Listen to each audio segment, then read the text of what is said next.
வணக்கம். 20வது கேள்வி. மாலாவிடம் 2 ரூபாய் நாணயங்களின் எண்ணிக்கையின் இருமடங்கு 5 ரூபாய் நாணயங்கள் இருந்தன. அவனிடம் இருந்த நாணயங்களின் மொத்த தொகை ரூபாய் 48 ஆகும். அவனிடம் இருந்த 2 ரூபாய் நாணயங்களின் எண்ணிக்கை அது. பாலாவிடம் 2 ரூபாய் நாணயங்களின் எண்ணிக்கையின் இருமடங்கு 5 ரூபாய் நாணயங்கள் இருந்துச்சாம். அவனிடம் இருந்த நாணயங்களின் மொத்த தொகை ரூபாய் 48. இப்போ இங்க கேள்வி கேட்டிருந்தா அவனிடம் இருந்த 2 ரூபாய் நாணயங்களின் எண்ணிக்கை அது. இப்ப பாலாவிடம் 2 ரூபாய் 5 ரூபாய்னு இருக்கா. 2 ரூபாய் நம்ம எக்ஸ்ன்னு எடுத்தோம்னா 5 ரூபாய் 2 எக்ஸ்ன்னு இருக்கணும். ஏன்னா 2 ரூபாய் நாணயங்களின் எண்ணிக்கையின் இருமடங்கு 5 ரூபாய். அப்ப இது ரெண்டே கூட்டுனா 48. 48னா இங்கே ஒரு எக்ஸ் இருக்கனால 2 1 பெருக்கணும் 2.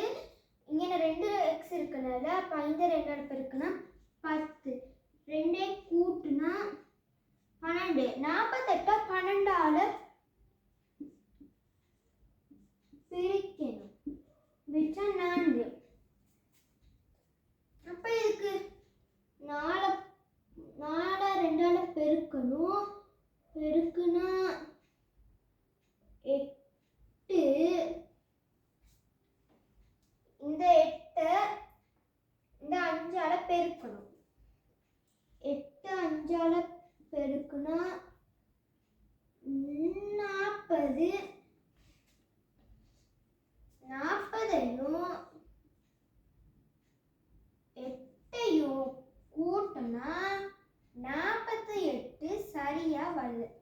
கேட்டிருக்கு அவனிடம் இருந்த 2 ரூபாய் நாணயங்களின் எண்ணிக்கை யாதுன்னா 2 ரூபாய் நாணயங்கள் எத்தனைனா 4.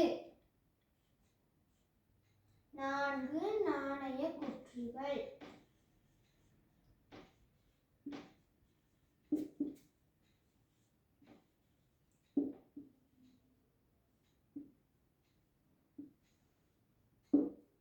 நன்றி.